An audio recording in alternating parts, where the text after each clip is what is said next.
aujourd'hui, nous abordons la série 4 dans laquelle je vais traiter quelques exercices de l'anti-mince. D'accord? Bon, pour le premier exercice, il s'agit d'un objet réel.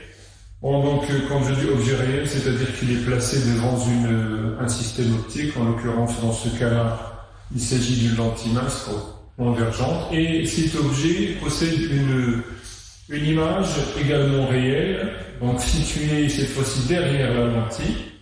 Bon, le point objet A et son image sont situés bien évidemment sur l'axe optique. On vous demande de déterminer ce qu'on appelle bien évidemment la distance focale de ces lentilles.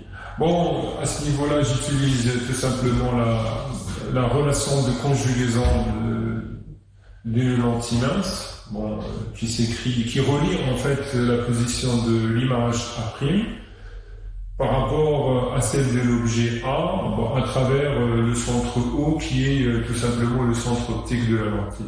Et donc le lien entre ces deux positions, c'est la distance focale, et vous avez la fameuse formule de conjugaison d'une lentille. Et donc je peux déterminer à partir des valeurs de OA', donc qui est égal à 5 cm. OA est égal à moins 20 cm, donc il faut faire attention parce qu'il s'agit de valeurs algébriques. Et donc, finalement, je trouve une valeur f' qui est égale à 4 cm. D'accord?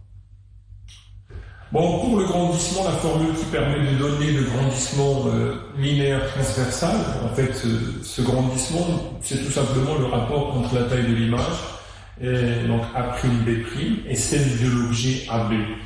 Bon, c'est relié directement à travers en fait la position de l'image OA' sur OA. Et donc quand je fais le rapport entre ces deux valeurs algébriques, je trouve donc un gamma qui est négatif, bon, est inférieur à 1. J'y reviendrai quand je vais essayer de déterminer la position de l'image par construction géométrique. Donc voilà, je vais essayer en quelque sorte de vérifier les résultats obtenus à l'aide des relations de conjugaison, de la relation de conjugaison. Je vais essayer de déterminer ça de façon géométrique. Et donc voilà, je positionne mon objet réel qui est situé devant la lentille. Bon, pour déterminer son image, je dois utiliser des rayons simples, particuliers. Bon, par exemple, le rayon qui arrive parallèlement à l'axe en passant par le point B, sachant justement qu'il arrive pratiquement de l'infini, il va converger vers ce qu'on appelle le foyer image. Bon, le foyer image, c'est tout simplement le point sur l'axe optique qui correspond à un objet situé très très loin, également sur l'axe optique, donc considéré à l'infini. Donc je peux également utiliser un rayon très simple, c'est celui qui passe par le centre optique d'une lentille et qui n'est pas dévié. Donc vous voyez très bien que l'intersection de ces deux rayons se fait au niveau justement du point B', B' étant l'image de B à travers cette lentille, et par projection orthogonale, je détermine assez simplement l'image A', donc de A. Cette fois-ci, les deux points sont situés sur l'axe optique. Et donc vous voyez très bien que ici, bon, je retrouve les résultats que nous avons établi simplement à l'aide des relations de conjugaison et de grandissement, avec ici une image renversée. Donc c'est ce qui justifie le signe négatif du grandissement gamma. Un gamma, une image dont la taille est beaucoup plus petite donc que l'objet. Justement, on avait trouvé que le gamma était égal à 0,25. Donc voilà, globalement, avec une position d'image ici qui est située derrière, et bien évidemment, elle est réelle, sont en accord avec justement les données de l'exercice. Donc voilà pour cet exercice d'introduction simple, il n'y a pas de difficulté majeure. Là, on va passer à l'exercice 2 dans lequel nous avons une association de lentilles convergentes et divergentes. Vous avez un objet AB qui est placé à 1 mètre devant une lentille convergente, L1 de divergence plus 5 dioptries. La dioptrie, c'est tout simplement le mètre moins 1. D'accord. Une seconde lentille L2 de divergence, cette fois-ci moins 10 dioptries. Quand je dis moins 10 dioptries, ça veut dire qu'il s'agit de lentilles divergentes.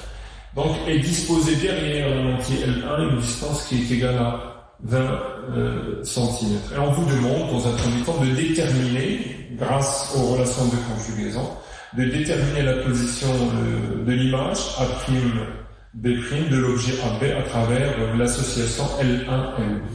Bon, première des choses à faire, c'est de déterminer les distances focales. Donc c'est très simple.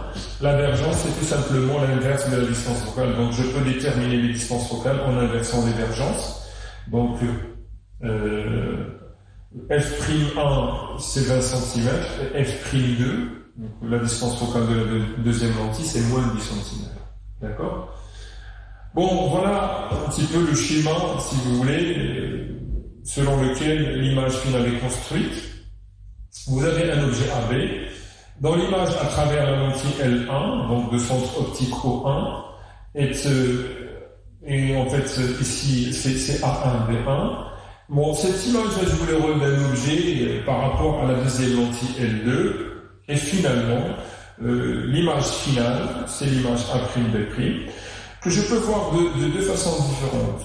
En fait, A', B', c'est l'image de A1, B1 à travers L2, à travers la deuxième lentille, mais je peux également la considérer comme étant l'image de AB, cette fois-ci à travers tout le système associé L1, L2.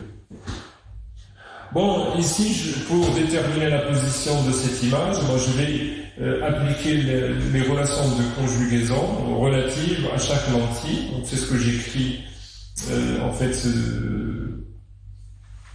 à l'aide de l'équation que j'ai introduite tout à l'heure. Mais cette fois-ci, ce n'est pas la distance focale que je calcule, mais c'est plutôt O1 à 1, donc la position de l'image de AB à travers L1. Donc elle dépend bien sûr de la distance focale de la lentille et de la position de l'objet. Et donc quand je fais les calculs, je trouve... Bon, ici, il faut faire attention à chaque fois aux valeurs algébriques, d'accord? Il faut faire attention. C'est des valeurs qui sont qui peuvent être négatives dans le cas que nous avons ici, O1A est égal à moins 100, d'accord? Parce qu'il s'agit d'un objet réel. Et donc le résultat final, O1A1 est égal à 25 cm. Maintenant, je reprends cette image A1 va jouer le rôle d'un objet par rapport à la lentille L2, donc je dois déterminer sa position par rapport à cette lentille.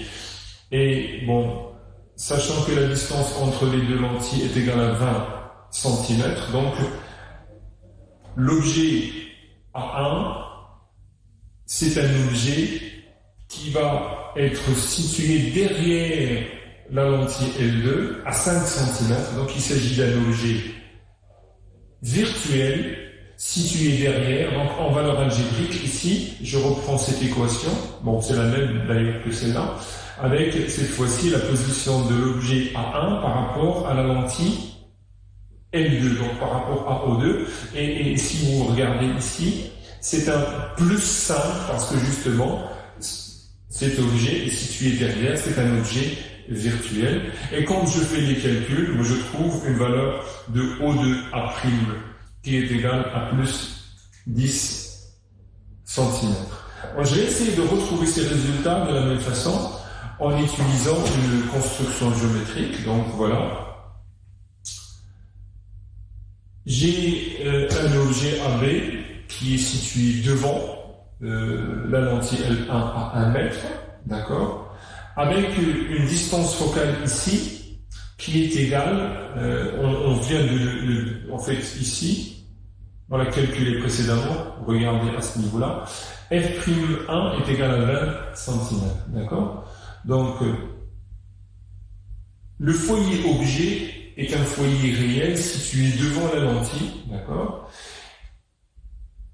et je peux ici reprendre les valeurs que nous avons déterminées, à savoir les foyers objets et images. Donc O1 F1 c'est moins 20 cm, O1 F'1 c'est le symétrique, c'est 20 cm. O F'2, bon, la deuxième lentille est divergente, donc O F'2 est égal à moins 10 cm. La distance O de O1 est égale à moins 20 cm, donc ça c'est une donnée du problème. Et j'ai la position de l'objet ici, la position de l'objet qui est égale à moins 100 cm. Et j'avais déterminé la position de l'image par rapport justement à la première lentille, et nous avons montré que c'était 25 cm. D'accord? Donc voilà. J'utilise un rayon gentil, particulier, celui qui arrive parallèlement à l'axe. Je sais qu'il va converger vers le foyer image justement de cette lentille qui est située derrière à 20 cm. D'accord? Je peux envisager un deuxième rayon particulier, celui qui passe cette fois-ci par le foyer objet. Et je sais que ce rayon particulier va sortir parallèlement à l'axe. D'accord? Objet au foyer objet, image à l'infini, c'est ça. Et donc, vous voyez très bien que l'intersection à ce niveau-là va me donner justement la position B1, image de B à travers L1. Et vous voyez très bien que justement, on retrouve le résultat O1 à 1 qui est à peu près, bon, d'après le schéma, c'est cohérent avec les 25 cm que nous avons déterminés grâce à la relation de conjugaison.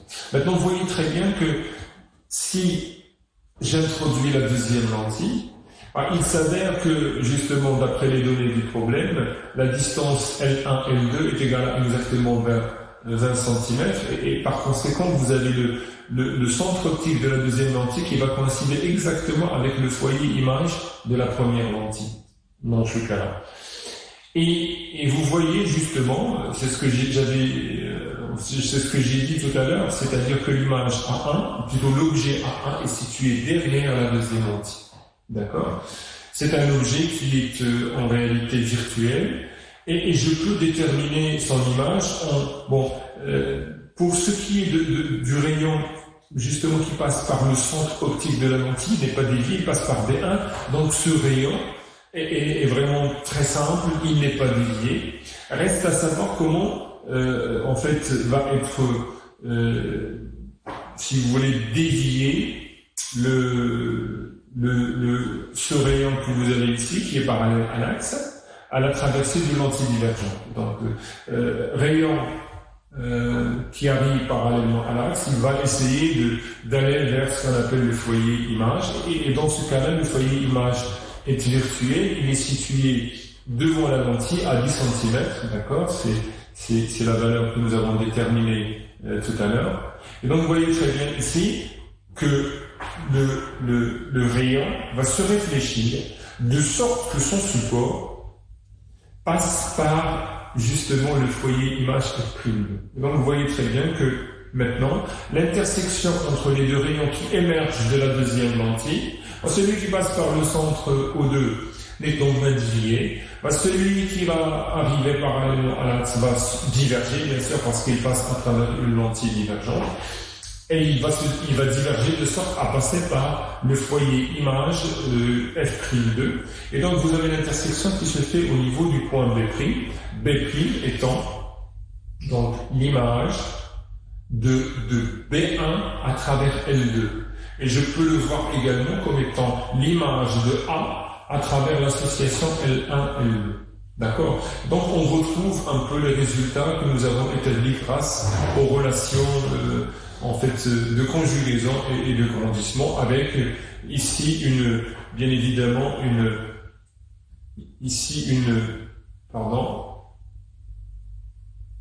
je reprends, donc ici une image réelle renversée, et je peux m'en apercevoir justement en calculant ce qu'on appelle le grandissement. Eh bien, je vais calculer le grandissement de la lentille L1, donc toujours c'est le rapport entre la taille de l'image A1 B1 sur AB, et donc quand j'utilise la formule correspondante, j'obtiens moins 0,25. D'ailleurs, c'est ce que nous avons vu à l'instant grâce à la construction géométrique. La première image est inversée, d'accord? Elle est petite par rapport à l'objet, donc c'est un résultat qui est en parfait accord avec la construction géométrique. Pour la deuxième lentille, cette fois-ci, je trouve un résultat qui est égal à 2. Et d'ailleurs, ça se confirme parce que justement, je vais revenir rapidement. Ici. Vous voyez très bien que l'image A'B' est 2 fois plus grande que l'image, en fait, l'objet A1B1 par rapport à la lentille L2. Maintenant, si je veux déterminer le grandissement total, c'est tout simplement l'image de la taille finale par rapport à la taille de l'objet, donc la taille de l'image finale, pardon, par rapport à la taille de l'objet, AB. Et donc, vous voyez très bien qu'ici, je peux décomposer. En fait, je peux introduire l'image, en fait, ici, l'objet A1B1, l'image A1B1, qui est par rapport à la lentille, ici, en fait, ici, c'est l'objet A1B1, pardon, par rapport à la lentille L2, et ici, c'est l'image finale. Et ici, bon, c'est le A1B1 qui joue le rôle d'une image par rapport à la lentille L1 sur la taille de l'objet. Donc, bien sûr, je peux simplifier, vous voyez très bien que c'est A1'B'. En fait, tout simplement pour montrer que, justement, le grandissement de tout le système associé, L1, L2, c'est tout simplement le produit des grandissements correspondant à chaque lentille séparément. Et donc là, je trouve que gamma est égal, en fait, à gamma 2 fois gamma 1 est égal à moins 0,5.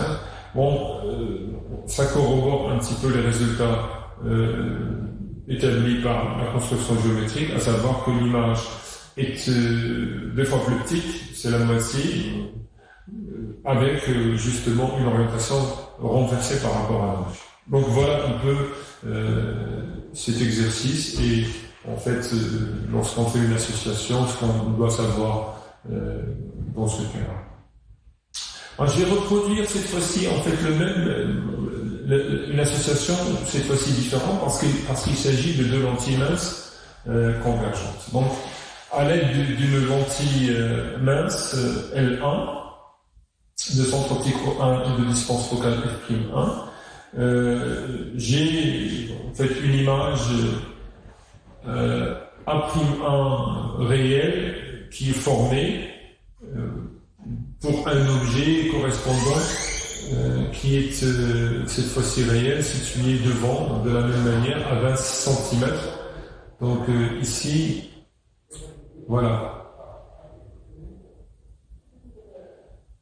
Je peux déterminer facilement, connaissant la position de l'objet et de l'image, je peux déterminer sans problème la distance focale correspondante. En fait, c'est ce que nous avons vu durant l'exercice, lorsque nous avons fait l'exercice 1, nous avons montré que lorsqu'on connaît la position de l'image et celle de l'objet, eh bien, on peut déterminer sans problème la distance focale, et on s'aperçoit que dans ce cas-là, il s'agit bien sûr d'une lentille convergente. Donc, j'ai un objet AB, que je dispose en fait, c'est un objet réel, ça c'est très important, donc qui est situé forcément devant, à 20 cm. Bon, la distance focale est égale à, ici, il s'agit d'une lentille convergente, et par conséquent le foyer est réel, O1 f'1 ici est positif. Et donc, je peux ici déterminer par construction géométrique de la même manière le trajet d'un rayon qui arrive parallèlement à l'axe, et bien de la même façon que tout à l'heure, il va converger vers le foyer image. Bon, ici, de la même façon, je peux envisager un rayon encore beaucoup plus simple, passant par le centre optique de la lentille, donc n'étant pas dévié, il va continuer son trajet tranquillement. Et l'intersection se fait au niveau du point, justement B1. B1, c'est l'image de B à travers donc la lentille L1. Bon, il s'agit d'une image réelle renversée. Et si on peut, de la même manière, ici, je ne vais pas le refaire durant cet exercice parce que nous l'avons déjà vu précédemment 2 fois. Donc, je peux déterminer la position de cette image et le grandissement correspondant. Et vous voyez très bien que, en fait, cette image va se situer légèrement, je dirais, devant plutôt F'1. Avec, si je calcule le grandissement, je vais trouver un grandissement qui est négatif intérieur. Maintenant, on introduit une deuxième lentille, L2, donc identique à L1, avec les mêmes caractéristiques, c'est-à-dire les distances focales qui sont égales en valeur, je dirais, algébrique au 2F'2 est égal à 5 également, parce qu'il s'agit d'une lentille convergente. Bon, ici, la distance, justement, c'est O1, O2 qui est égal à 20 cm. Et maintenant, la question qui se pose est de déterminer comment ces rayons qui arrivent, cette fois-ci par rapport à la lentille L2, je dirais, sous 2 incidences quelconques. Bien, je vais faire comment pour déterminer les rayons qui vont passer à travers la lentille, qui vont émerger de l'autre côté de la lentille L2. Eh bien, dans ces conditions, il faut faire appel à ce qu'on appelle les foyers secondaires. Pour ce faire, je vais tracer le plan focal image. Le plan focal image, c'est ce plan qui coupe l'axe optique perpendiculairement en passant par le foyer F'2. Donc, c'est le foyer principal, d'accord? Et, en fait, je vais imaginer un rayon qui soit parallèle avec le rayon que j'ai ici. D'accord? J'ai un rayon, ce rayon et celui-là, ils sont parallèles. Eh bien, je le fais passer exactement par le centre optique O2. Bon, je sais qu'un tel rayon ne sera pas dévié. Donc, il va continuer son trajet tranquillement. Et il va couper l'axe optique au niveau, il va couper le plan focal image au niveau de ce point que vous avez ici. Et ce point, c'est ce qu'on appelle un foyer secondaire image. En fait, il est secondaire parce qu'il n'est pas situé sur l'axe optique. Ce n'est pas le foyer principal. Le foyer principal étant F'2. Et donc, le rayon en question n'a pas le choix. Il est obligé de converger. Il va passer à travers une lentille convergente. Donc, il converge de sorte à passer par ce point exactement. Et donc, ça me permet de déterminer assez facilement le rayon, réfracté, si vous voulez, le rayon qui va converger. Je vais faire la même chose pour le deuxième rayon ici. Ce rayon, c'est un rayon quelconque, en fait. Et donc, je vais imaginer un rayon qui lui est parallèle, d'accord, passant par le centre optique de la deuxième lentille et n'étant pas dévié. Eh bien, son intersection avec le plan focal ici, image, se fait au niveau du point que j'ai représenté ici en vert. C'est un deuxième foyer secondaire image. Et donc, de la même façon, le rayon que vous avez ici va converger, d'accord, vers l'axe optique en passant par ce point. Et vous voyez très bien que l'image finale, ici, c'est une image qui va se former à ce niveau-là. Le point que vous avez ici, c'est le point B', d'accord? Image de B à travers tout le système. Et bien évidemment, je construis l'image de l'objet étendu AB en faisant tout simplement une projection orthogonale pour déterminer A' qui est l'image de A par rapport à tout le système, profitant bien sûr de la propriété de la planétisme des systèmes de lentilles minces. Donc voilà, là à ce niveau-là, si vous voulez retrouver les résultats par, je dirais, les calculs utilisant les relations de conjugaison, vous procédez exactement de la même manière. C'est un exercice à faire qui ne pose aucune difficulté en réalité. D'accord? Bon, d'ailleurs, la position de l'image A1, B1 est déjà, c'est une donnée, je dirais, de l'exercice. Donc, elle est là. Bon, il suffit simplement de déterminer la position de A1 par rapport à O2.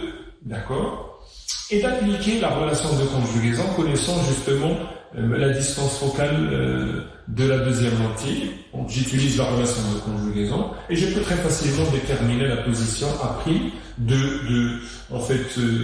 image de A1 à travers la lentille L2.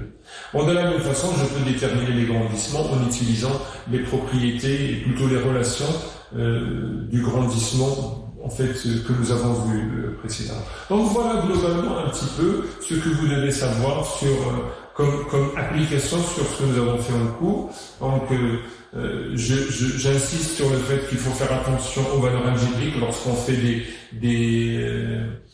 des applications numériques, il faut faire très attention. Une valeur algébrique peut être négative ou positive et donc à ce niveau-là il faut faire attention.